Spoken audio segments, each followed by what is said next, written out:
नमस्कार। हमारे इस चैनल पर आपका बहुत बहुत स्वागत है। अगर आप हमारे चैनल पर नए हों तो हमारे चैनल को सब्सक्राइब ज़रूर कर लीजिए। शुरू करते हैं हमारी कहानी। तू हमें कहीं मुंह दिखाने के लायक नहीं छोड़ेगी। जहाँ जाओ लोग यही पूछते हैं कि गरिमा शादी कब कर रही है। 38 साल को होने को आई है और घर में ऐसे बिन ब्याहे बैठी है। हाँ, मानते हैं हम, तेरे ऊपर हमारी जिम्मेदारी है, लेकिन इसका मतलब ये नहीं कि तू अपनी ही जिंदगी बर्बाद कर ले। अरे, अपने लिए नहीं तो समाज वालों के लिए ही शादी कर ले और मुक्त कर हमें इस सवाल से। गरिमा चुपचाप अपनी बूढ़ी दादी की बात सुन रही थी। उसे समझ नहीं आ रहा था कि दादी को क्या बोले। वो उठकर अपने कमरे में चली जाती है। गरिमा भी तंग आ गई थी रोज रोज के इस तमाशे से। पहले तो सिर्फ मोहल्ले वाले और रिश्तेदार ही बोलते थे, लेकिन अब घर वाले भी बोलने लगे हैं। एक सवाल गरिमा पर क्वेश्चन मार्क बनकर लटका हुआ था, शादी कब कर रही हो। गरिमा के मन में एक अजीब सी उधड़ बुन चल रही होती है। वो सवालों और जवाबों की दुनिया में खो जाती है। बस 21 साल की थी गरिमा और उसके पापा इस दुनिया को छोड़कर चले गए थे। सारे रिश्तेदार उसके परिवार वाले की जिम्मेदारियों से मुकर जाते हैं। दादी माँ, छोटी बहन और गरिमा सब अकेले पड़ जाते हैं। तब गरिमा अपने परिवार वालों की जिम्मेदारी उठाती है। वो एक छोटी सी नौकरी से शुरुआत करती है और मेहनत करके अपना घर चलाती है। छोटी बहन की पढ़ाई, दादी और माँ की दवाई का खर्च, सब कुछ अकेले संभाली। परिवार की जिम्मेदारी उठाते हुए उम्र कब निकल गई पता नहीं चला। अब इस उम्र में ना तो गरिमा खुद शादी के लिए तैयार थी, ना ही कोई उससे शादी करता, क्योंकि उसके साथ अभी भी 2 लोग थे, उसकी माँ और दादी। कौन जिम्मेदारी उठाता उनका।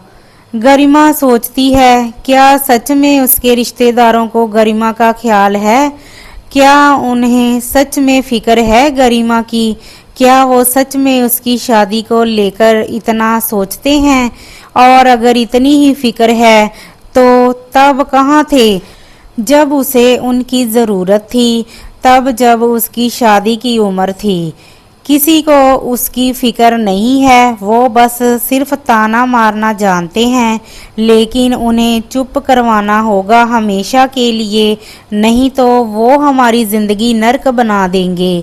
गरिमा एक फैसला लेती है। दूसरे दिन सुबह उठते ही वो अपनी माँ को बोलती है कि घर में कल पूजा है, सत्यनारायण भगवान का। सारे मोहल्ले वाले और रिश्तेदारों को निमंत्रण दे देना और बोलना जरूर आए। पंडित जी को मैं खुद ले आऊंगी। माँ और दादी कुछ समझ नहीं पाती, लेकिन गरिमा बरसों बाद पूजा की बात की थी तो वो लोग बिना कुछ बोले सारी तैयारी कर देते हैं। दूसरे दिन सारे लोग आ जाते हैं। सारी तैयारी भी कर दी जाती है। पंडित जी भी अपनी तैयारी करके बैठ जाते हैं। अब सिर्फ गरिमा का इंतजार हो रहा होता है। थोड़ी देर में गरिमा आती है। गरिमा को देखकर सब दंग रह जाते हैं। लाल साड़ी, चूड़ी, बिंदी, 16 सिंगार से सजी हुई गरिमा पूजा के लिए आती है। आते ही पंडित जी से पूछती है, पंडित जी, जैसा मैं बोलती थी सारी तैयारी वैसे ही किए हैं ना? पंडित जी, हाँ बेटी, बस तुम पूजा के लिए बैठ जाओ। थोड़ी देर के पूजा के बाद पंडित जी बोलते हैं, बेटी ये लो सिंदूर। गरिमा सिंदूर लेकर अपनी मांग भर लेती है। सब लोग बस आश्चर्य से गरिमा को देख रहे होते हैं। किसी को कुछ समझ नहीं आता है। सिंदूर लगाने के बाद पंडित जी उसे कृष्ण भगवान की मूर्ति देते हैं। गरिमा मूर्ति को अपने हाथों में लेकर हवन कुंड के 7 फेरे पूरी करती है। लो, हो गई मेरी शादी। आज से मैं कृष्ण भगवान को अपना पति मानती हूँ। देख लो अच्छे से, मेरे मांग का सिंदूर, अब मैं सुहागन हूँ। शास्त्र और धर्म के अनुसार ये शादी मान्य है। क्या अब भी किसी को कोई सवाल पूछना है? सब चुप गरिमा का चेहरा देखते रहते हैं। पिछले साल की बात है, तीज का त्योहार था। इसमें सारी सुहागन स्त्रियां अपने पति की लंबी उम्र के लिए ये व्रत रखती हैं। पूरा दिन ना कुछ खाती हैं ना कुछ पीती हैं। मेरी मम्मी का भी व्रत था और तो खाना बनाने की जिम्मेदारी हमारी होती है, लेकिन हम इसे एक छूट के तौर पर लेते हैं, जिसमें हम बाहर जाकर कुछ भी खा सकते हैं। माँ भी हमें मना नहीं कर पाती, क्योंकि हम खाना बनाने से ज़्यादा रसोई घर को गंदा कर देते हैं। तो तीज के दिन हमारी तो पार्टी हो जाती है। उसी पार्टी को मनाने में अपनी सबसे प्यारी सखी प्रिया के साथ फूड प्लाजा गए और अपनी सारी मनपसंद चीज़ें ऑर्डर कर दी। हम दोनों अपनी बातों में मगन अपनी पार्टी का मज़ा ले रहे थे कि मेरी नज़र कॉर्नर टेबल पर गई। वहाँ हमारे ही अपार्टमेंट की सामने वाली नीरा आंटी थी। वो कुछ खा रही थी। मैं सोची कि नीरा आंटी का व्रत नहीं है क्या। इसी सोच में मेरी नज़र बार बार उन पर चली जाती। शायद उनको भी मेरी इस हरकत का पता लग गया, तो उन्होंने भी मेरी ओर देखा। तो मैं अपने ही टेबल से उनको हेलो बोल दिया। बदले में मुझे एक स्माइल मिला। मैं अपने खाने में मगन हो गई, तो पता ही नहीं चला कि कब नीरा आंटी वहां से जा चुकी थी। शाम को सारी सोसाइटी एक साथ एक जगह ही पूजा करते हैं। मैं अपनी मम्मी को बिल्कुल दुल्हन की तरह सजा दी और पूजा की सारी सामग्री ले मम्मी के साथ पूजा देखने गई। सोसाइटी की सारी महिलाएं वहां थी। उन सारी महिलाओं में नीरा आंटी भी थी। सुंदर लाल जोड़े, सारी श्रृंगार से युक्त, एक नई नवेली दुल्हन के जैसी। मुझे लगा कि वो शायद पूजा देखने आई होंगी, लेकिन वो सारी औरतों के साथ बैठकर पूजा करने लगी।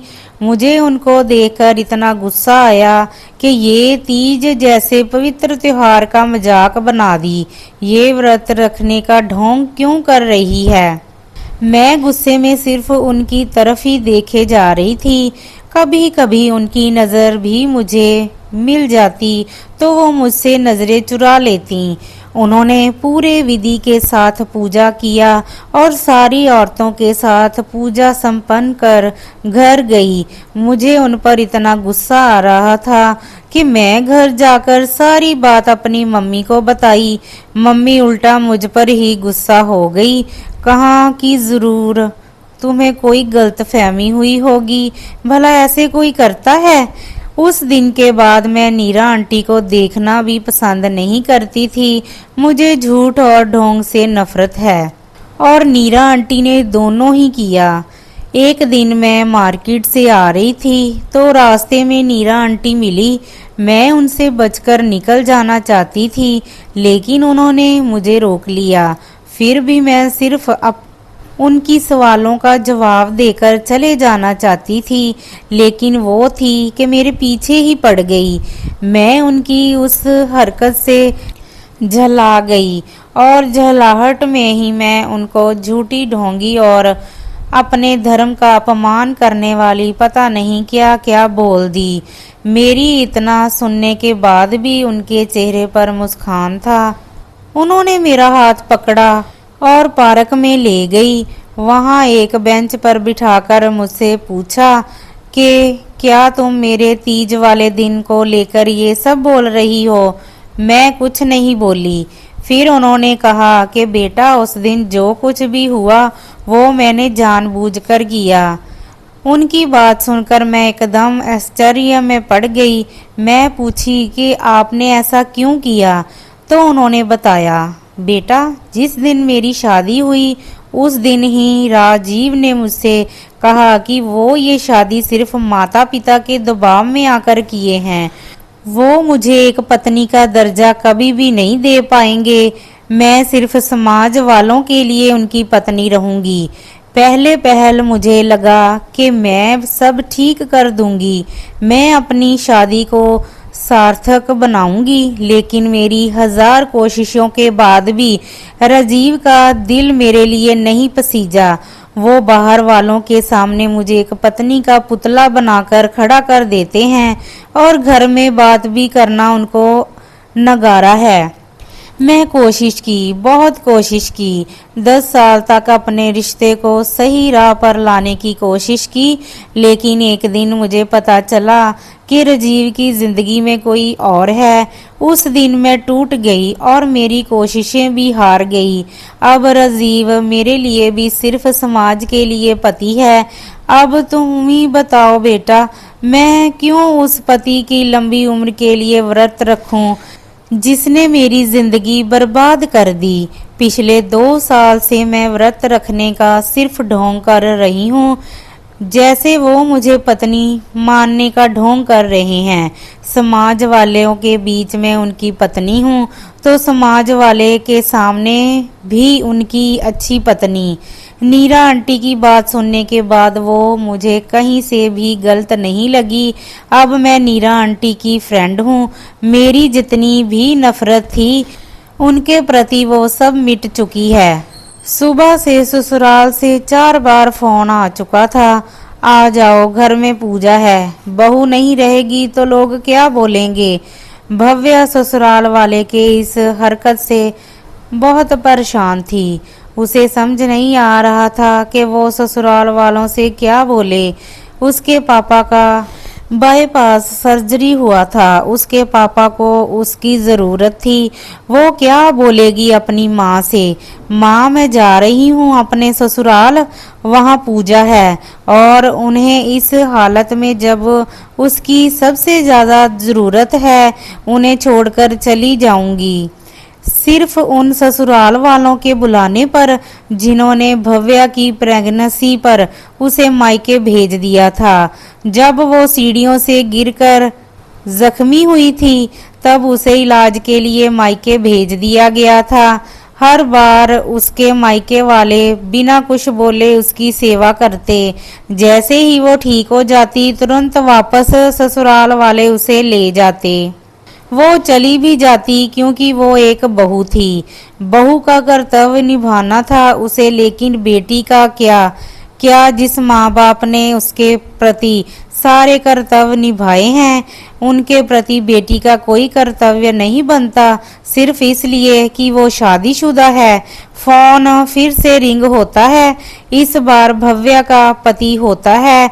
बताओ अब आए लेने या खुद चली आओगी।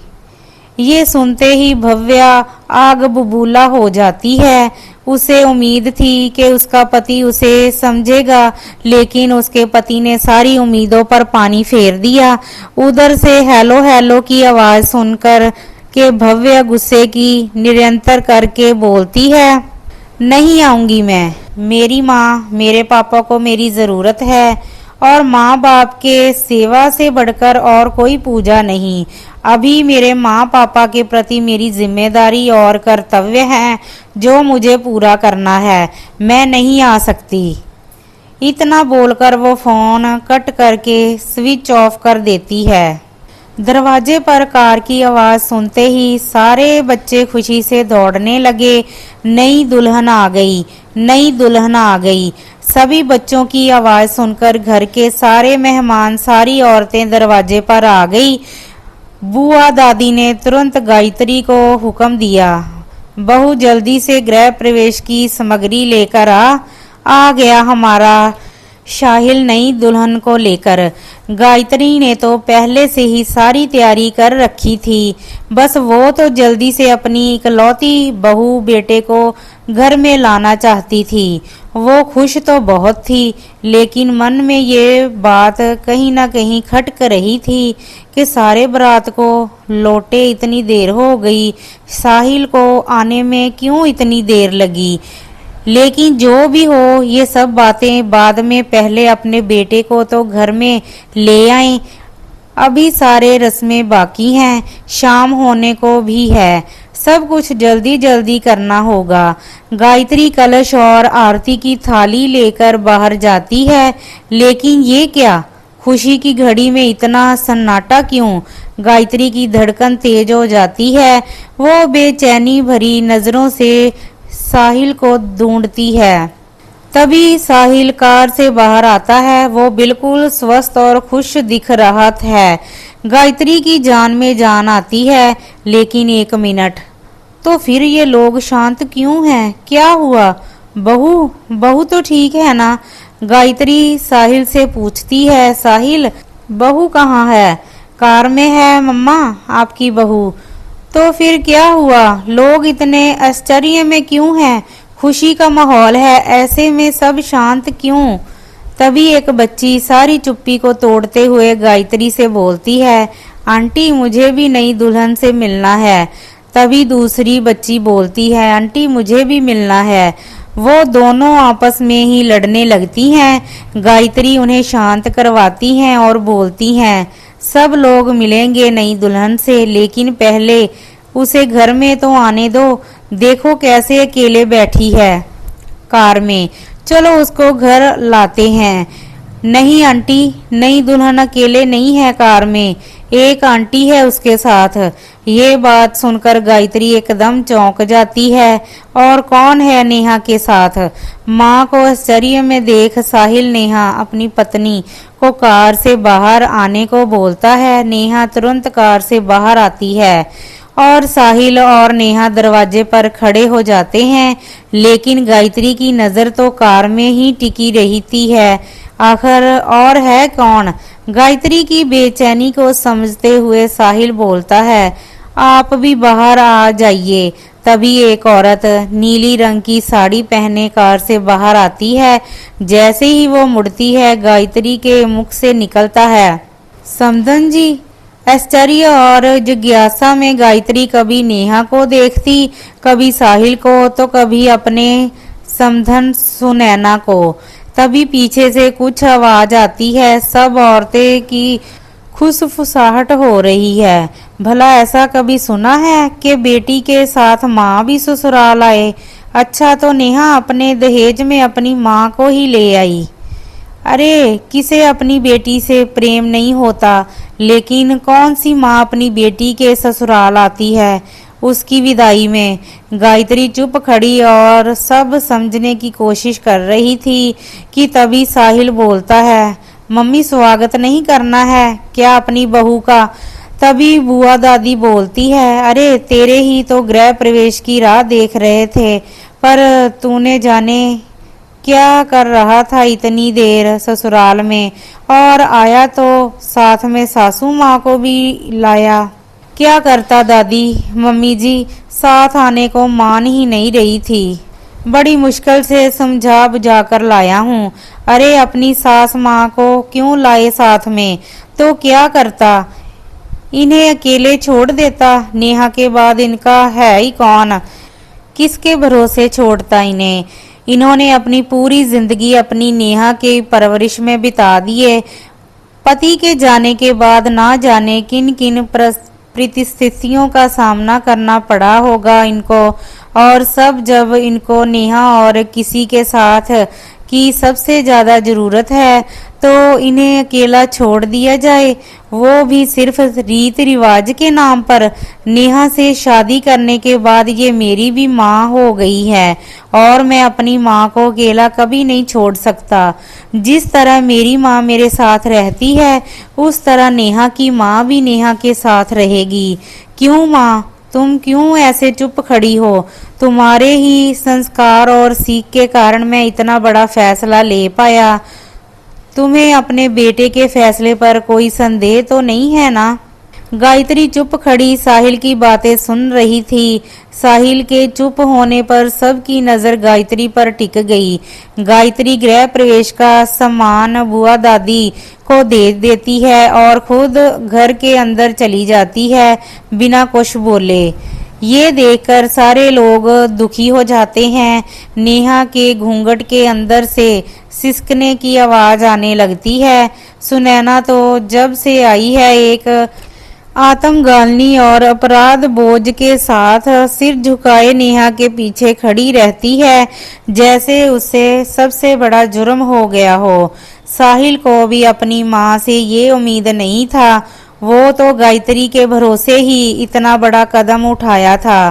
थोड़ी देर के बाद गायत्री बाहर जाती है, चेहरे पर एक सुंदर सी मुस्कान लिए, हाथ में स्वागत की थाल लिए और आंखों में अपने बेटे के लिए एक खुशी के आंसू लिए। उसे देखते ही सबके चेहरे पर एक मुस्कान छा जाता है। आइए समधन जी, आपके बेटे के घर में आपका स्वागत है। आज से ये घर जितना मेरा है उतना आपका भी है। गायत्री की बात सुनते ही सुनैना, जो आंसू इतने देर से रोककर खड़ी थी, वो अपने आप बहने लगते हैं। वो जाकर गायत्री के गले लग जाती है। गायत्री बड़े सम्मान के साथ सुनैना का स्वागत करती है। पहले आरती उतारती है, फिर तिलक करती है और अपने घर में आने की अनुमति देती है। ये देखकर जो भी वहां ताने मारने के लिए खड़े थे, वो ताली बजाने लगते हैं। ये एक अनोखी बात हो रही थी। लड़के की माँ बहू के माँ का स्वागत कर रही थी अपने घर में। चलिए समधन जी, अब अपने बेटे और बहू या कह लीजिए बेटी और दामाद का स्वागत करते हैं। दोनों माँ मिलकर साहिल और नेहा का गृह प्रवेश करवाते हैं। वहां खड़े सारे लोग ताली बजाते हैं और आशीर्वाद देते हैं। ये कहानी यहीं पर समाप्त होती है। अगर चैनल पर नए हो तो कृपया हमारे चैनल को सब्सक्राइब ज़रूर कर दें, वीडियो को लाइक कर दें और शेयर कर दें, ताकि आने वाली कहानियाँ आप तक जल्द पहुंच सकें। आपका बहुत बहुत धन्यवाद।